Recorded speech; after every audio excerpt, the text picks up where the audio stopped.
Nah, ini dikembangkan sama Bu Retno itu yang memihak.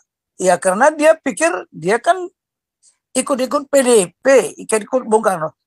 Sedangkan di PDIP itu aja udah terpecah pemikirannya. Bohong kalau nggak terpecah.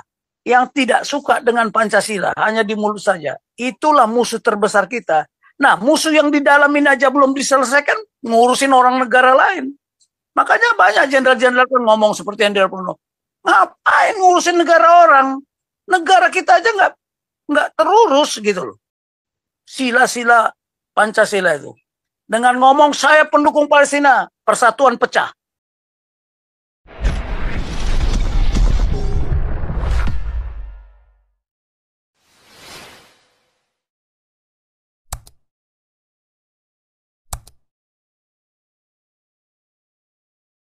Pak Jenderal, Pak Tobing masuk, Pak Tobing.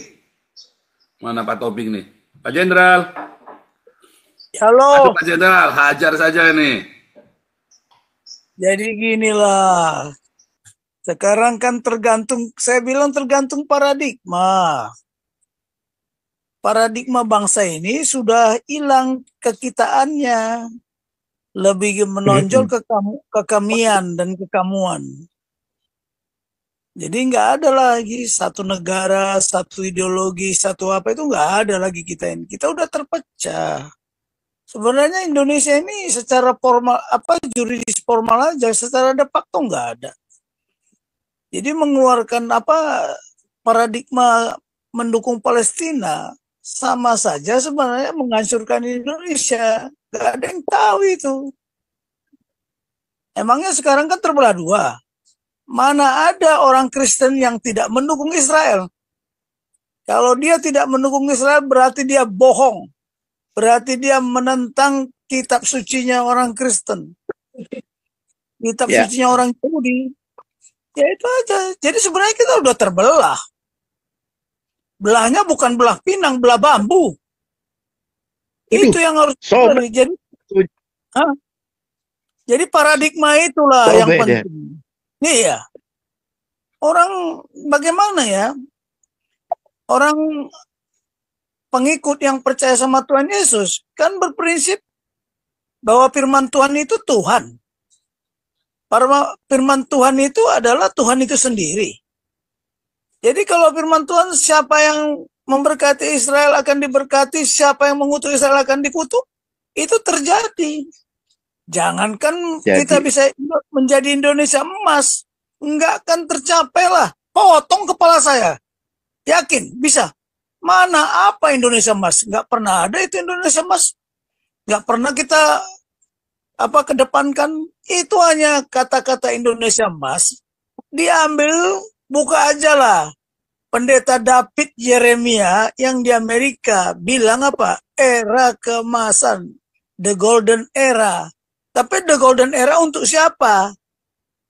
Bukan untuk Indonesia. Ya, nggak akan bisa kalau bangsa ini tidak bersatu. Kenapa? Orang kita selalu menyampaikan semboyan kok. Bersatu kita teguh. Ya kan? Bercerai kita runtuh. Lah, kalau mindsetnya udah bercerai, apalagi tindakannya? Gak akan mungkin lah. Paradigma itu apa sih? Cara berpikir kita, kerangka landasan cara berpikir kita dan cara bertindak kita memahami kehidupan. Kehidupan apa? Ideologi politik, sosial, budaya, ekonomi itu tadi, Polek Sosbud Hankam itu. Di mana kita hidup? Kalau kita hidup di Indonesia, nggak usah. Jadi yang benar itu ya, kita urut aja lah kronologi Menteri Luar Negeri yang pernah menjabat di Indonesia.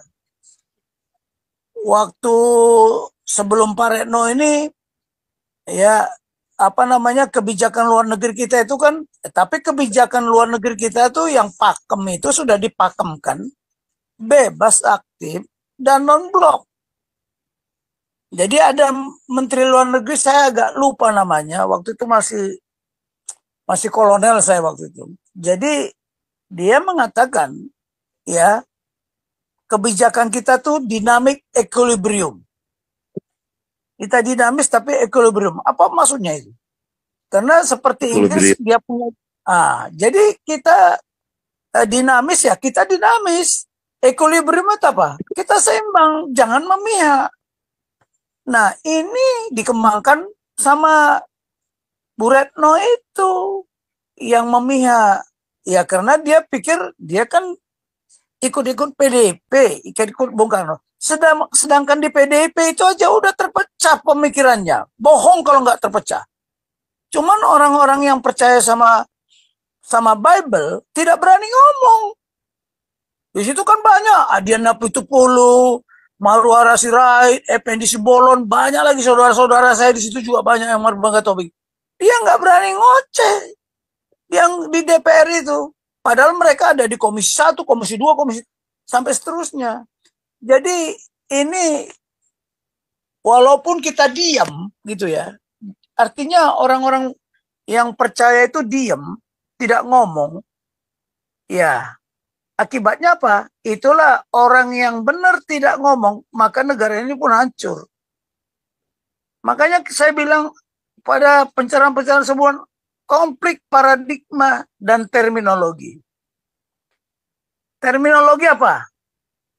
Bilangnya Palestina udah merdeka.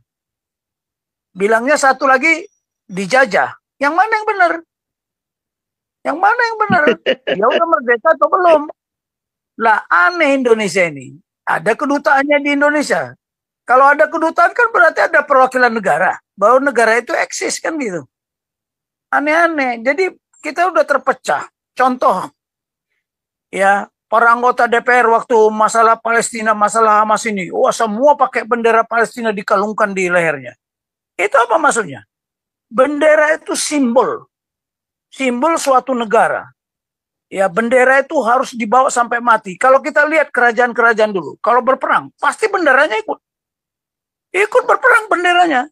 Kalau benderanya sudah direbut, atau benderanya sudah jatuhkan, berarti raja atau ya negara itu sudah dikuasai. Itu artinya. Jadi kita aneh-aneh.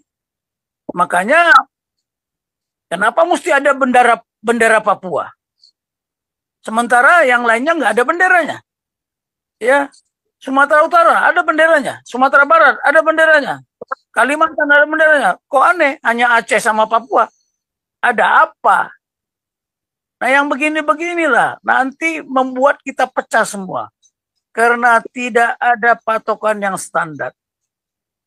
Tentara juga, ya, katakanlah TNI atau tentara di seluruh dunia ini. Kalau dia berperang, dia bawa benderanya nggak? Dia bawa bendera batalionnya. Kalau bendera batalionnya itu sudah direbut, berarti batalion itu udah kalah. Ya, jadi kita ini sudah hilang kekitaannya. Jadi lebih menonjol kekamuan, gitu loh. Itulah yang tidak anak bangsa ini tidak memahami Bhinneka Tunggal Ika itu. Ya, tidak memahami Bhinneka Tunggal Ika. Akibatnya kita apa sekarang? Sudah pecah. Ini berat menyatukan ini. Seperti kemarin saya hari Jumat itu memberikan ceramah. Pak Paul kan bilang, apa yang harus kita lakukan? Apa yang pemerintah harus lakukan? Tapi kalau kita bilang apa yang harus kita lakukan, mereka bertanya, siapa kita? Sedangkan mereka, apa yang akan kami lakukan? Kami akan melakukan apa? Mendukung Israel, mendukung Palestina. Jadi perbedaan paradigma ini, benturan paradigma ini, apalagi terminologi, waduh itu sangat berbahaya. Contoh, kalau dia bilang Hamas itu bukan teroris, itu kan kelompok-kelompok kader kita bilang tidak teroris. Sedangkan negara-negara yang secara universal itu menganggap itu teroris. Akhirnya begitu teruslah kita. Satu bilang tidak teroris, satu bilang teroris. Nah, Indonesia ada di mana? Kalau Indonesia membela Hamas, berarti dia membela teroris. Ya, kita lihat saja nanti pemerintah. Sampai kapanpun, itu karena itu firman Tuhan, perkataan Tuhan, bukan perkataan orang. Nah, ini yang tidak dipahami bangsa ini. Kenapa? Karena kita tidak satu kitab suci. Ya, kalau kitab suci yang dikedepankan, kenapa nggak konstitusi? Karena negara ini kita bukan negara kerajaan. Bukan kerajaan Islam, bukan kerajaan apa-apa, tapi Republik Indonesia. Kenapa Republik? Kembalikan kepada publik, kembalikan kepada rakyat. Arti apa itu Republik? Republik itu kembalikan kepada rakyat. Tapi kedaulatan rakyat pun sudah tidak ada. Ya, sekarang ini adalah tergantung kepada partai. Si Donald Trump pidato apa? Waktu pelantikan presiden. Ya, jangan sampai politik mengendalikan negara. Nah, jangan sampai politik mengendalikan negara, kembalikan kepada rakyat. Jadi kita tidak akan bisa Indonesia Raya atau Great Indonesia, ya, kalau kita masih konflik paradigma, konflik terminologi yang secara berkelanjutan, berkesinambungan, tak henti-hentinya. Bayangin, Indonesia ini kan konflik terus.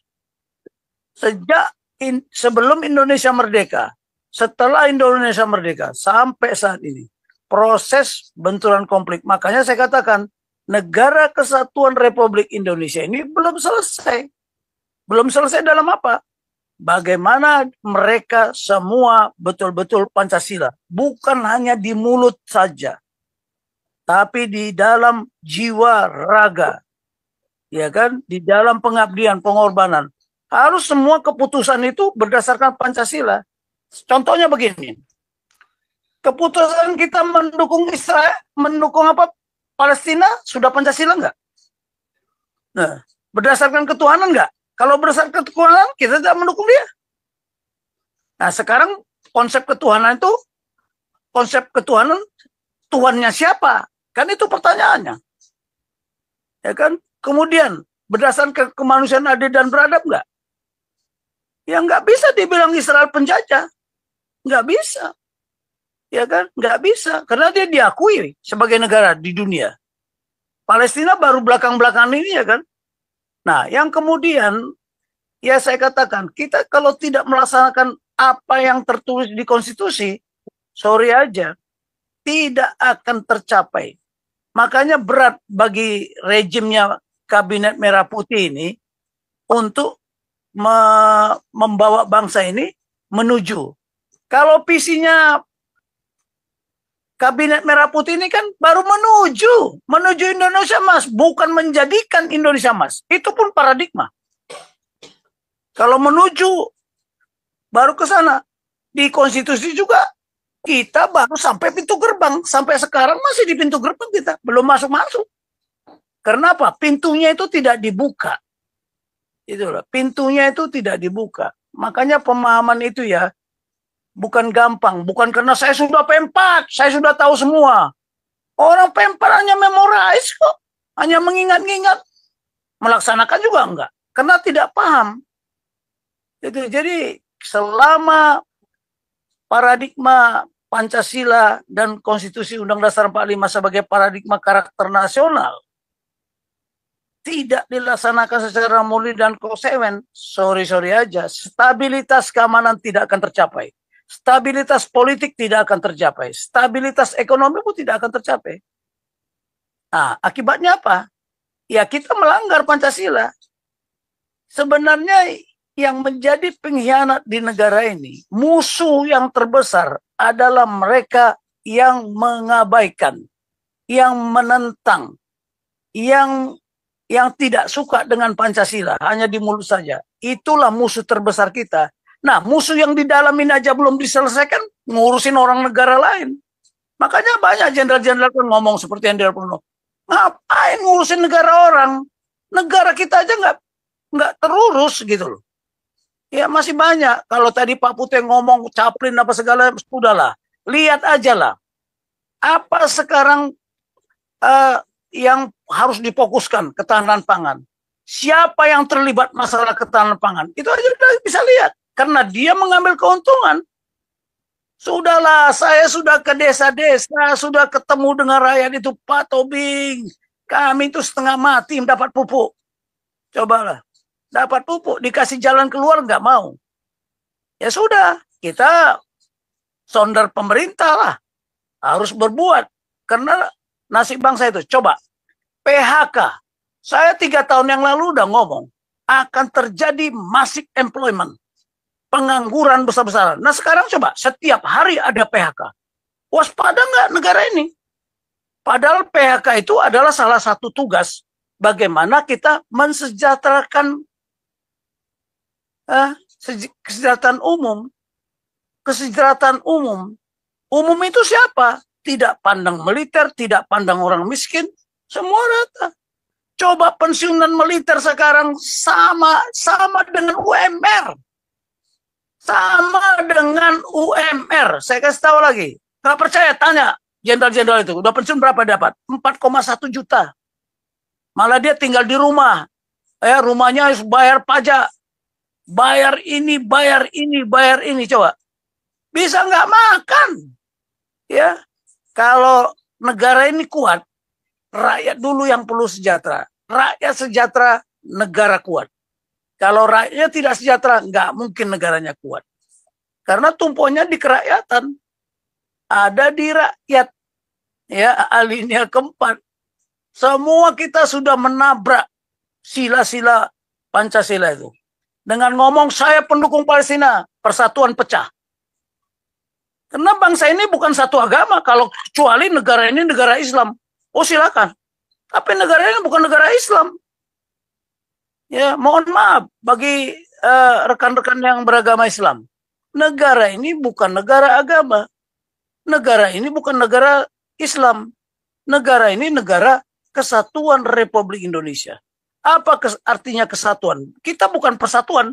Kenapa negara kita disebut negara persatuan bukan negara persatuan Republik Indonesia? Negara kesatuan. Kesatuan itu melebur.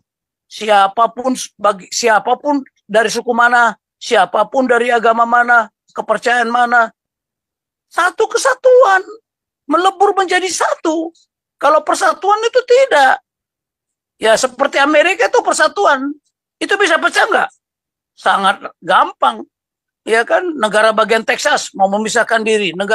Kalau voting dia bisa menang, ya dia keluar referendum. Ya kan? Itu makanya jangan pakai paradigma referendum di Indonesia tidak berlaku. Ketika Timor dibikin referendum, pecah nggak? Kalau sekarang Sumatera Utara atau daerah Toba sana, referendum merdeka, pasti merdeka. Pasti merdeka. Dikasih referendum umpamanya Makassar. Dulu kan setelah reformasi itu kan banyak yang menginginkan merdeka. Aceh merdeka, Riau merdeka. Jangan lupa ya, ingatkan kita jangan pendek. Makassar merdeka. Coba, Papua merdeka, Ambon merdeka. Bubar negara ini. Dan indikasi ini kan sudah ada. Cuman mungkin orang itu senyap, diam-diam. Ya, Kalimantan pun bisa merdeka. Ya, Kalimantan tuh merasa tidak pernah dijajah juga itu. Nah, ini ajalah komentar saya ya. Kita bicara negara ini, bicara paradigmanya dulu lah. Benar nggak paradigma kita berbangsa dan bernegara? Paradigma itu saya katakan tadi kan kerangka landasan pemikiran. Cara memahami, cara berpikir dan cara bertindak, memahami apa? Kehidupan. Ipolexus Bidhankam. Di mana kita hidup. Amerika punya paradigma sendiri. Beda. Cina punya paradigma sendiri. Ya kan? Jangan sampai paradigma